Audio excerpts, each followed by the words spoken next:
get my attention, you'll probably just have to shout, if I'm honest. All right, let me get you guys in the slides. There you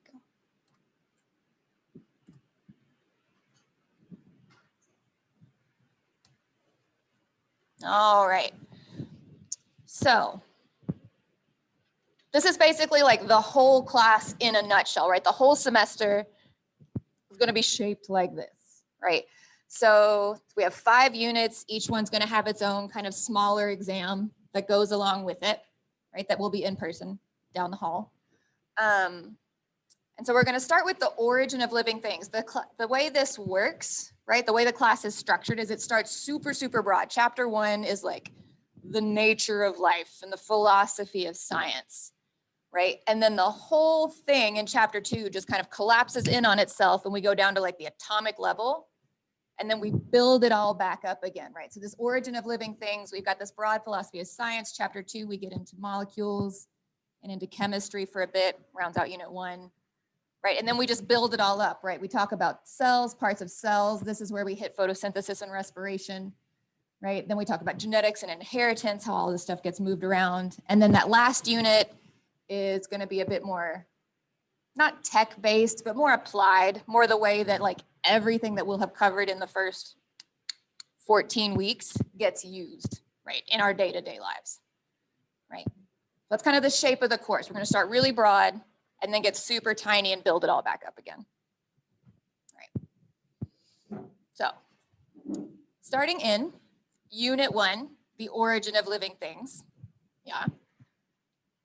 Chapter 1, it's a good place to start. The science of biology. So we're going to kind of just define, right, get a nice base layer. What is science? What is biology? How does it work? How do we work one with the other, right? So section 1, we're going to talk about what biology is compared to other naturals, how it relates to the other natural sciences, right? It's the study of living things, so we're going to want to define life. That'll come next. And then we'll just kind of talk about the nature of living systems in this section. So what is biology? Kind of the out of the box definition we always get, it's the study of life, study of living things, right? But biology is kind of this interesting synthesis of all the natural sciences, right? Because if you're talking about studying life, what you're actually doing is studying the most complex, complicated chemical system, which is governed by the laws of physics, right? So not that we all have to become, I'm certainly not experts in physics and chemistry, but it all plays in. The reason life looks like it does is because of the laws that we see in chemistry and physics. Yeah. So biology is a study of life. It's the convergence of all the natural sciences. Cool. So what is life then comes next, right? So we'll work through that with a nice numbered list. We've got 7 characteristics of living systems. They're all listed here, but we're going to walk through them individually, so don't worry about like slamming them all down on your paper. Right, so everything's made of cells, everything's ordered and complex, everything reacts to its environment, it grows, it reproduces, it uses energy, right? It maintains its own internal condition and it evolves. All living things do these things. So let's pick them all apart. Number 1, every organism, every living thing is made of at least one cell, frequently more than one cell, right? So all living organisms, all living things are made of cells. Each of those cells carries out kind of the basic life functions, right? Your metabolism happens at the cellular level, right? So we're all made of cells. Those cells carry out our basic life activities, and all of those cells are bound by some kind of a membrane. They're contained. They're little contained systems that get put together that make all the living stuff. There. So characteristic of life 1, it's got cellular level organization. 2, all living things are ordered and complex. Yeah, ordered and complex, kind of a weird way to say it, but it makes sense, right? Living stuff is complicated. You could also say lots of stuff is complicated, right? Igneous rocks are in their way complicated, but there's no higher order to an igneous rock, right? Igneous rock is just its thing made of the things that it's made of, right? But in the case of a living thing, for example, right, you're composed of cells.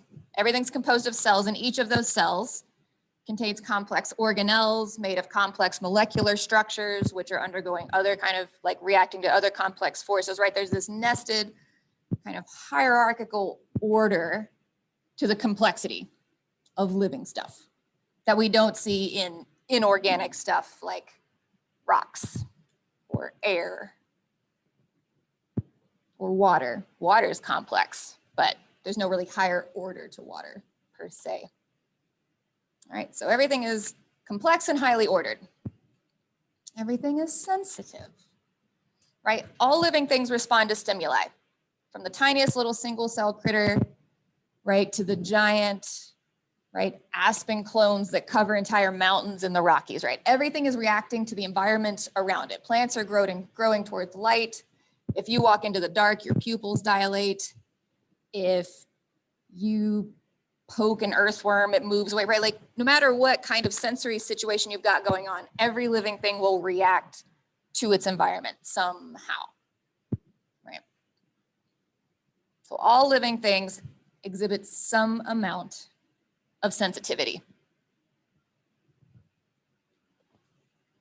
All living things grow and reproduce. That seems like a gimme, right? All living things grow to some degree. All living things reproduce and pass on, this is key, hereditary molecules, right? DNA. All living things have cells, and in those cells are DNA. And that DNA gets copied and passed on to the offspring of whatever the living thing is, right? The DNA carries information about that organism. Right, so everything grows and reproduces and passes on information. All living stuff uses energy. Makes sense, right? If you're alive, the thing is alive, takes in energy, uses that energy to respond to stimuli, to grow, to reproduce, to do all the things it needs to do. Yeah. So plants take in energy from the sun. We use energy, right, that we obtain from our diet, right? So energy can look differently for different organisms. There's microbial organisms that do all kinds of weird things, metabolically speaking, but these two are kind of where we'll spend our time in here, right? Every organism takes in and uses energy. All right. The last two are a little more amorphous, isn't the word I want. Fuzzy, maybe, kind of. Homeostasis is this idea that all living things are maintaining a constant internal condition of some sort relative to their environment, right? This is called homeostasis, right? Kind of staying in the same condition within yourself, right? So all of your cells are maintaining some sort of constant state that's different from the air outside your body, right? They're maintaining some kind of osmotic pressure. Your body's maintaining some kind of temperature rate. There's things moving around in kind of an ordered and controlled way that is different from the air around you, or from the water around a fish, or from the soil around a worm, right? We're maintaining some kind of constant internal condition, which are different from whatever the conditions are outside of us, right? So this idea of homeostasis. And lastly, all living things, basically all living things are evolving, right? Evolutionary adaptation, right? So all organisms are interacting with other organisms, right? They're interacting with the non-living environment. Aforementioned dirt, rocks, water, and air, right? Weather. And all of these interactions, right? An organism interacting with another organism or interacting with weather conditions influence the survival of the organism, right?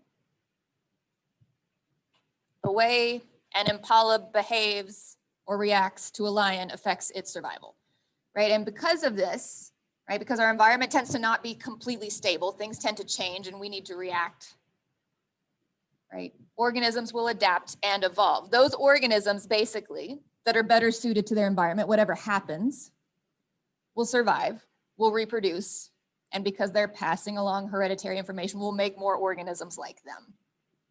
Right? At the bottom of it all, evolution is just kind of a numbers game. If you live longer and you make more offspring, you are more successful. Right? If something happens in your environment and you don't survive as well and you don't make as many offspring, you don't pass on your genetic information and your lineages don't do as well. You are less successful. Right? So everything's evolving, adapting to its environment. All right, so we have all of these living things doing all of the aforementioned things. And part of that, or kind of because of that maybe? Yeah, sure, because of that, right? You end up with this hierarchical nature, right? This kind of plays back to that ordered complexity idea. If you start looking at living things and the systems that they exist in, you see that there's kind of this nested hierarchical nature to it, right? So we can describe the living world, biological systems, kind of as a series of hierarchies, right?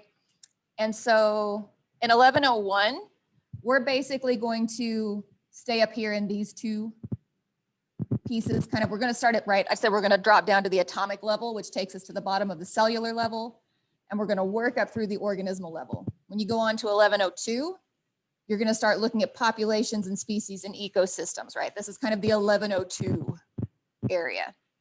So we're going to kind of, we'll pick these two apart here, right? This hierarchical nature of living systems, this ordered complexity, right? So at the cellular level, right, we can go down to kind of the smallest pieces of anything that is a thing, right? We can look at atoms, which is where we'll start chapter 2, at atoms.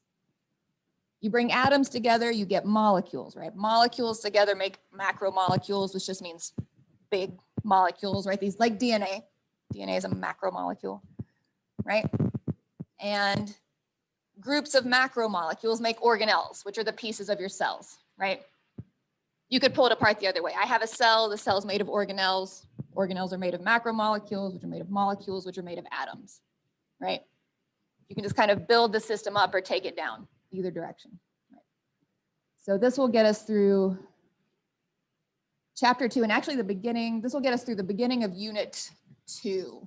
Will get us to about this level of organization, right? So we've got the cellular level of organization. And if we come with these organelles up to the next section, a bunch of organelles make a cell, right? And a bunch of cells, a bunch of similar cells will make a tissue, right? These are a bunch of neural cells, right? That will make some neural tissue, right? A bunch of similar cells, which create a tissue, form together to create organs, right?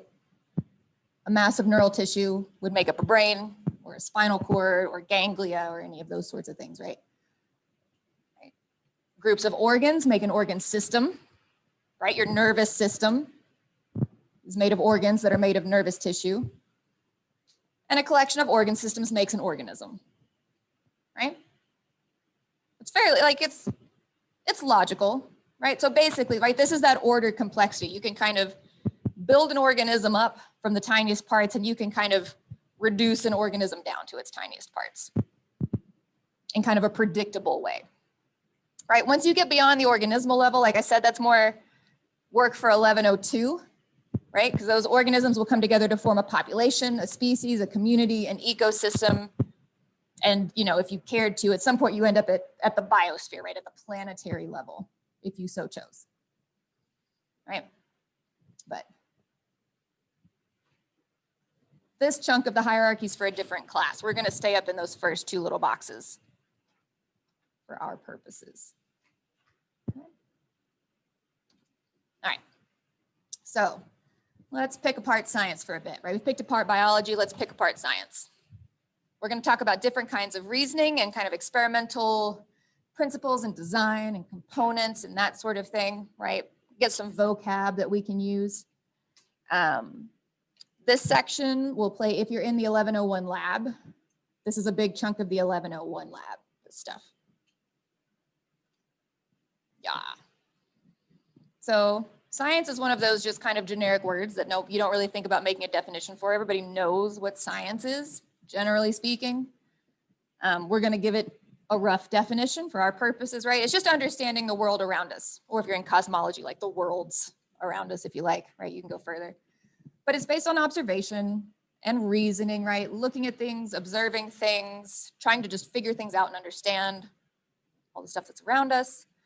And we're going to talk about the scientific method. You're going to get way into the scientific method in the lab.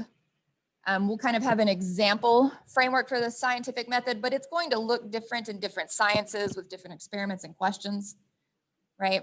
So if I show you the scientific method and then you go and Dr. Menzel or Eagle shows you kind of a vaguely different scientific method, that's fine. That's fine, right? But regardless of kind of what version you use, the goal is to make science objective, right? We want science to just tell us what is, right? Kind of our goal is to figure out what is real, what is actually happening, right? And having a framework like the scientific method helps us do that, helps us be objective. Unfortunately, scientists are human and humans will human no matter what you do, right? And so the way that science tends to work in universities and industry and the medical field and stuff is everything is kind of running in parallel. There's kind of, you just sit back and watch lots of research happening. There's lots of experiments happening in parallel. So if there is a scientist who maybe allows their bias, right, or their preconceived notions or their opinions affect their work, other scientists doing similar work will be, I don't think that's how that is, right? And they'll publish their work. And eventually the literature will reflect a more objective version of what's going on, ideally. Humans are still going to human, right? But the idea, ideally, is that science is self-correcting. All right, so kinds of science, kinds of reasoning, kinds of thinking. We'll pick these apart for a bit. So especially historical science, like kind of the initial stages of science, hundreds and hundreds of years ago, right, was very descriptive, right? It was people going out, staring at stuff, writing long papers about the stuff they stared at, right? Which was important. It was stuff we didn't know, right? And so descriptive science, which is actually what a lot of my graduate work honestly was descriptive, right? You're just looking for an increasingly accurate description of nature, right? You can go into the jungle and be like, what is here? Because we don't know, right? What species are here? What interactions are happening? I'm just going to watch and record it, right? And then kind of experimental science can take over from there. Right? The Human Genome Project is actually a good example of descriptive science, right? There was no experiment involved in the Human Genome Project, but it was obviously a scientific endeavor, right? But it was basically kind of using technologies we were developing to observe the sequence in the human genome, right? The DNA sequence of the human genome. But it was a descriptive science undertaking. Now, once we have the human genome, then you can start doing experiments and looking at things, right? And asking a lot of questions. So it's kind of like an important first step, right? Now, when we're observing things, making conclusions, thinking through stuff, there's a couple kind of types of reasoning that we refer to, right? Inductive versus deductive reasoning.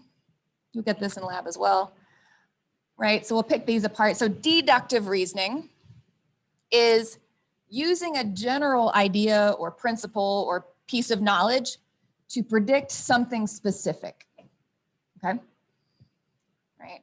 It's kind of like that solve a mystery thing. I'm going to take all the things I know and I'm going to predict what's going on right here in front of me, right? I'm going to deduce something. So for example, all lizards have scales, general knowledge. It's a thing I know. Lizards have scales. This animal does not have scales. Specific observation, no scales. I mean, we could have a scale feather argument, but nobody needs that right now, right? Therefore, conclusion, this animal is not a lizard, right? That's deductive reasoning. I have a general principle, I have a specific observation, and I use that to make a conclusion. I'm deducing something about something I observe. Now, if you kind of do the inverse of that, right? This is deductive reasoning. If you kind of flip that process around, you are using inductive reasoning, yeah? Inductive reasoning uses specific observations to construct a general principle, right? So we're just building it the other way. Right? You're basically inducing, right? You're creating the general principle in this process, or you're creating the explanation, right? So example, iguanas are lizards, they have scales. Bearded dragons are lizards, they have scales. Every lizard I've observed has scales, therefore all lizards have scales, right? Number of smaller observations leading me to a general conclusion or explanation, right? And this is nice, right? Because if you think so, this is that descriptive science process that creates this general explanation. And at this point, this generalization can be tested, right? So we move from descriptive science into experimental science, yeah. Right, and when we test these generalizations or explanations, we're doing hypothesis testing, right? Because you can use that general explanation as a hypothesis for an experiment, right? A hypothesis is some suggested explanation for some observations that you've made. Yeah. Ideally, you kind of create your hypothesis such that it can be tested, right? You can accept it or reject it. If I create a hypothesis and there's no way to test it, it's not a great hypothesis, right? I can't go anywhere with that. And so as people come up with hypotheses, those hypotheses get tested. They get tested by other scientists. They get refined over time, right? And kind of in that way, we iteratively learn about really anything. The world, nature, science, whatever we're looking at, right? I mean, you can test hypotheses in sociology if you like. This goes everywhere, right? Right, which gets us to the scientific method, right? And this is just a generalized scientific method. If Menzel or Eagle use different words, don't tell them they're wrong. They're not wrong. They might just be using different words, and then they'll come back and fuss at me, and I don't need that. All right, scientific method. So it starts out basically, right? We already got to hypothesis, so let's back up, right? We observed things, we made observations. Looking at those observations, there was something maybe we wanted to know. Do all lizards have scales? Hypothesis, I do think all lizards have scales, right? And then you design an experiment.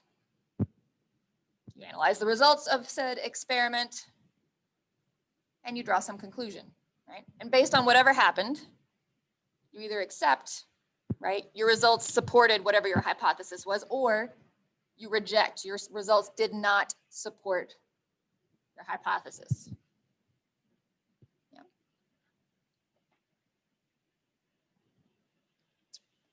That got very cold very fast.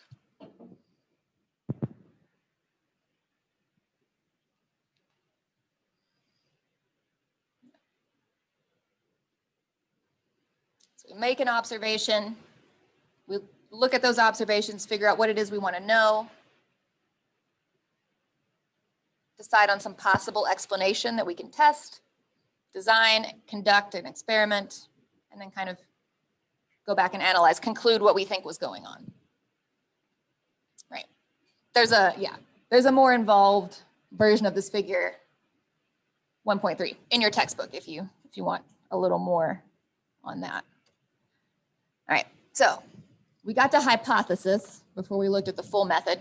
So now we need to get to experimental design. And you can take entire classes on experimental design, right? Like it's a big, big topic. We're just gonna talk basically about the major components of an experiment, right? You need variables, right? If I'm wanting to test something, there's got to be something that I'm looking at, like something that I think is having an effect, right? And ideally, and we'll pick this apart, you only test one variable at a time, right?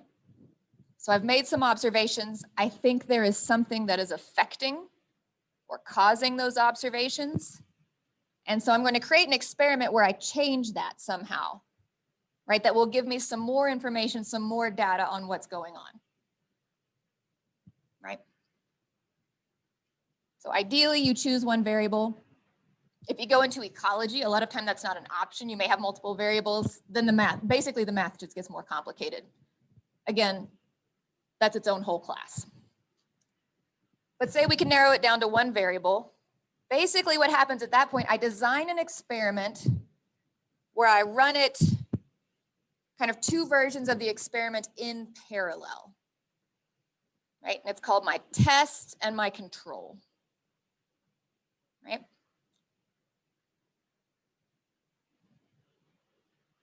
In the control version of my experiment, I do nothing. I observe what naturally occurs, right? In the test version, right, my test variable, I change that variable, right? I apply some effect, and then I see how that changes what happens, right? If you do an experiment and you just make a change and see what happens, you can't know for certain if the thing you changed caused what you observed. We'll work through an example that'll make that a little more. Let's do this. All right. Observation. If I don't get enough sleep, I don't do well on tests. Question. Does the amount of sleep actually affect how I'm doing on a test, or is it something else about my life? So I could create a hypothesis. I think that getting enough sleep is probably important, right? On my test performance in my classes. So what kind of experiment, and for our purposes, we'll imagine that like IACUC and various regulatory agencies don't exist. We can do whatever we like to people. If you're doing actual science, there's a lot of rules. Right? But what could we do?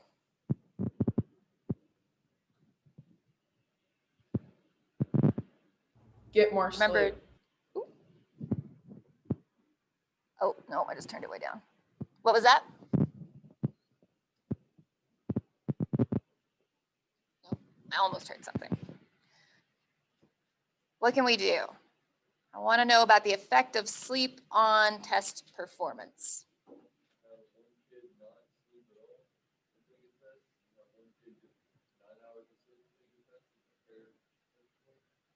Absolutely, right? Yeah, that's what you do. Ideally, we would get kind of a bunch of students in both treatments.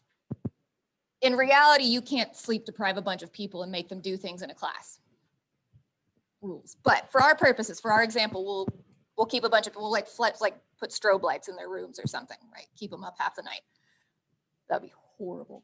All right, so the variable is what? What variable are we testing? What are we changing?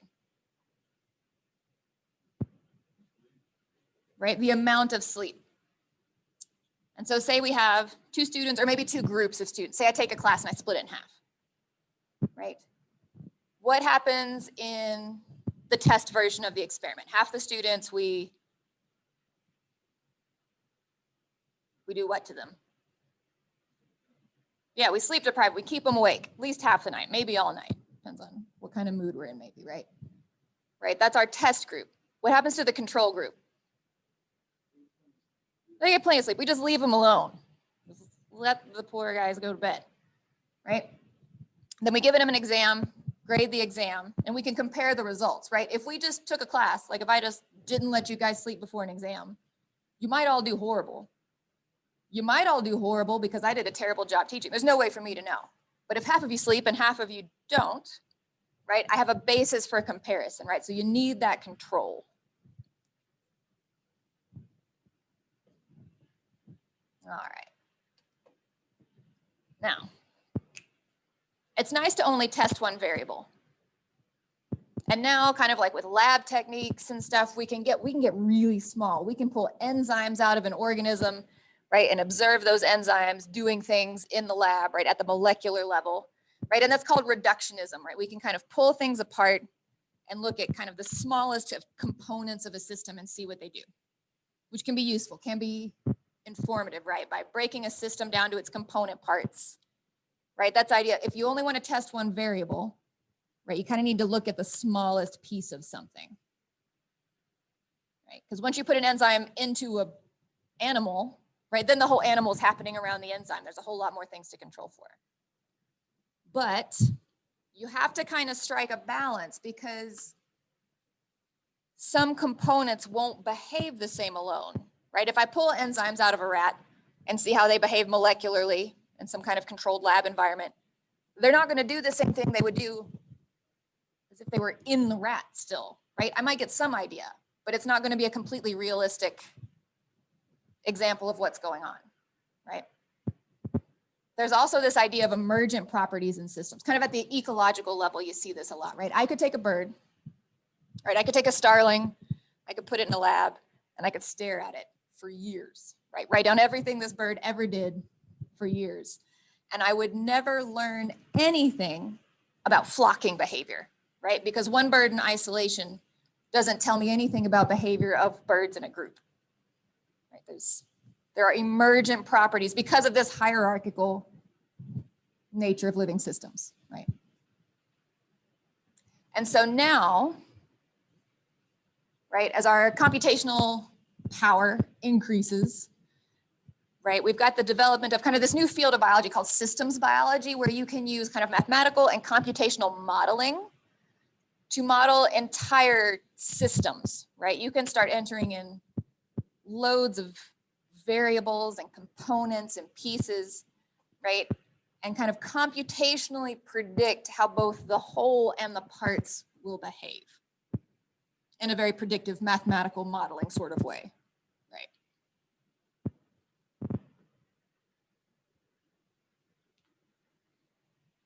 And so you kind of have to find this balance, right, between looking at the system and looking at the component parts, right, to get kind of a whole idea.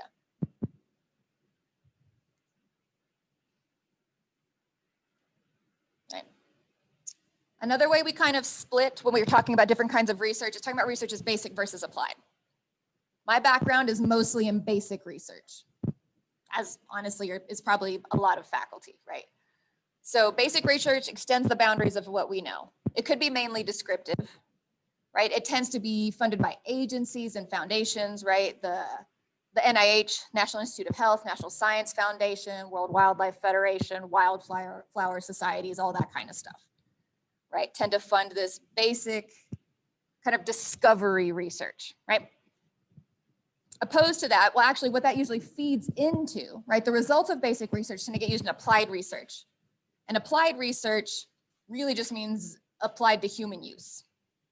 It's kind of a way to understand it, right? So, right, I study spiders. Sometimes we look at spider venom. There are kind of lots of antimicrobial, potentially, when we're trying to get funding, we frequently talk about the kind of anti-carcinogenic properties of spider venom. If you want to talk about spider venom, I feel like that's a little misleading, but right, it's an application that would affect a human, right? That's important to us societally, right? This usually happens in universities. This more frequently, it'll happen in summer if you're at a college with a big agriculture or medical program, but it tends to happen kind of at the private industry commercial level, right? This tends to be funded by private industries, private companies, agencies, things like that, right? So in industry, in agricultural things, right? Like food production, medicine, obviously is an enormous applied science field, right? So yes. Yeah, case studies are definitely applied research, right? When you're kind of taking things we know, like maybe about how bodies or people function, and then you actually kind of look at like the ways you can use that, right? Whether it's a medicine or a pesticide or I don't know, industrial things, components. It's my engineering word, I have no idea, right? But applied science. All right, last term, right? There's lots of words that like we kind of use daily and they have a given definition if we just use them amongst each other. And then when we use them in specific contexts, they get kind of a different, more specific definition, right? So theory, of course, is one of those words that we always have to bring up this way, right? So in this class, when we use the word theory, we mean a very specific thing, right? Theory is a comprehensive explanation of some kind of general aspect of nature, right? Or interactions of nature that's supported by a vast or a very large body of evidence, right? Frequently thought of kind of like as generally accepted principles, right? Quantum theory, theory of gravity, evolutionary theory. There's lots of them. I'm not gonna list, I can't think of all of them right now, right? Which is different than kind of how we just use theory if we're just talking to each other, right? kind of colloquially, theory is just kind of like if I'm just talking to somebody at lunch and I have this theory, it's kind of just this idea. I've got this explanation for why this thing is happening. So kind of ironically, in our colloquial use, the word theory ends up being more like what scientific word that we talked about earlier.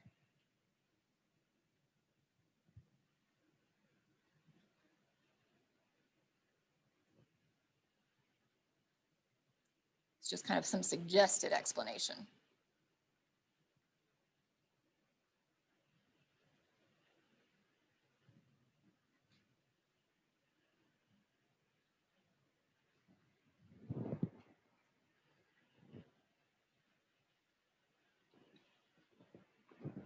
That maybe we could test.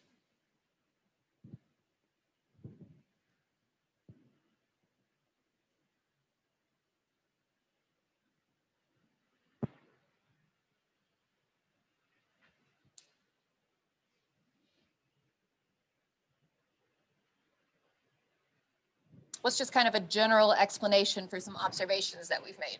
What did we call that?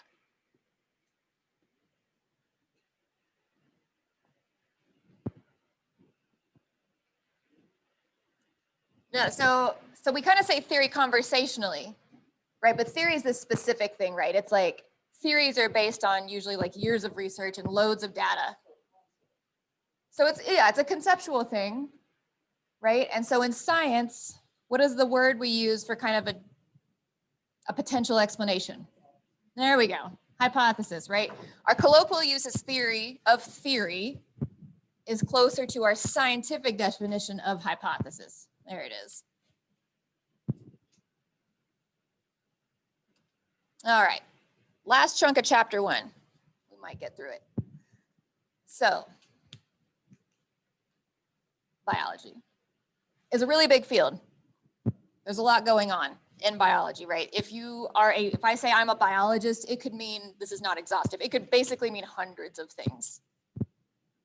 I could be a biophysicist, a biochemist. I could be a taxonomist. I could be a pharmacologist. I could be working in ethology, right? You could be doing hundreds of different things and you'd still be a biologist at the base of it, right?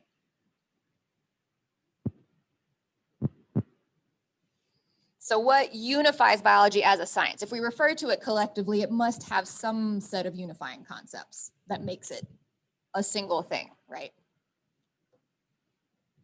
And there are. Note another tidy numbered list. We're going to walk through this one by one, right? And you'll find that these kind of unifying concepts of biology reflect those properties of living systems or of living things, right? There's a relationship, right? The things that cause us to define things as living is what's going to unify the field of biology. It's logical in its way, right? So things are cellularly organized, makes sense. There's a relationship between structure and function. We see inheritance and evolution, and then that non-equilibrium. We'll get there. All right, so first one, cellular organization. Right, we have this idea of cell theory. It's got 3 basic components to cell theory, right? Because we talked about, like all living things are made of cells, at least one cell, right? So component 1 is all living things are made of cells. Additionally, those cells came from pre-existing cells, right? Cells divide to make new cells. And lastly, cells are the basic structural organizational unit of all organisms, right? Whether you are a single-celled organism or a millions of cells organism, those cells are they're the basic bricks of whatever you are, right? So everything's made of cells. All cells come from pre-existing cells. And those cells are the basic organizational unit of any living thing.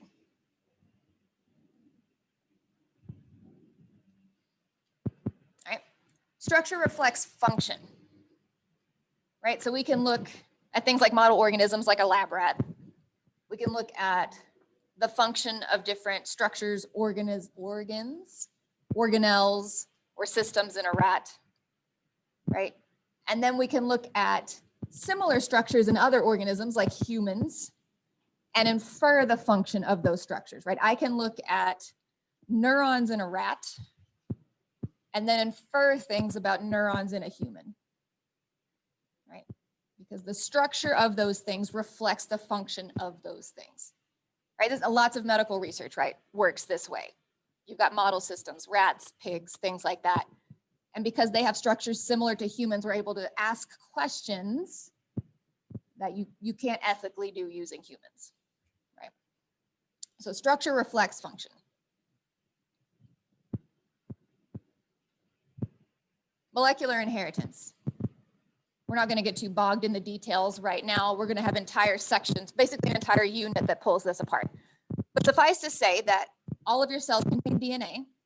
That DNA contains information about you. Right? Each of your cells contains your genome, right? Each of your cells contains all of the information about you,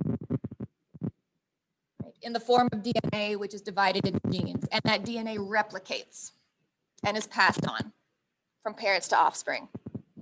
Right? That information is transferred from parent cells to daughter cells, from generation to generation. Right? We have this continual inheritance at the molecular level, right, in all living systems. Or, as a result, we see diversity through evolutionary change, right? Because this DNA replication process, again, it basically is going to get its own chapter later, is not perfect, right?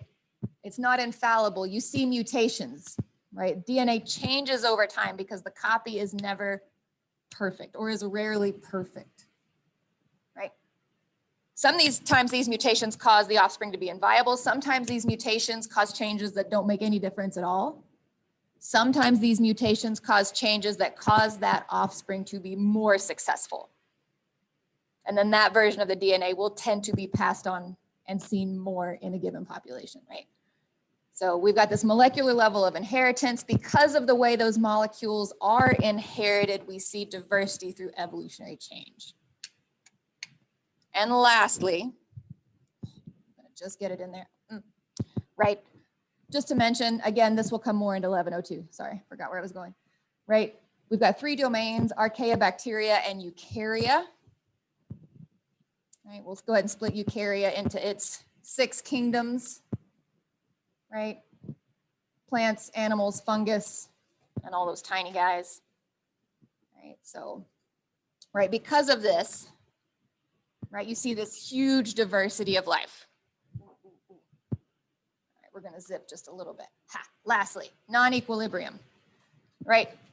That idea of homeostasis infers that every living thing is in a state of non-equilibrium. I am not at equilibrium with the air around me, right? Because I'm keeping my own kind of homeostatic internal situation, right? I am constantly taking in energy so that my cells can maintain some condition that is different from the outside environment, right? So it happens at that level. And the taking in of this energy allows a lot of self-organizing properties that wouldn't happen naturally, right? Schools of fish are taking in energy to kind of create a condition that isn't what would happen just kind of at random, right? Molecular spindles for cell division, right? And again, this is where that emergent property comes back in, right? We're putting in energy to kind of go against random acts, right? So we get neurons, which create nervous systems, which eventually bring us to human consciousness, right? We get these big kind of concepts. All right, which should, please, we'll review on Monday when we come back. Beautiful, perfect. Have a great weekend. I will see you Monday. Don't forget your quiz. Don't forget your lecture journal.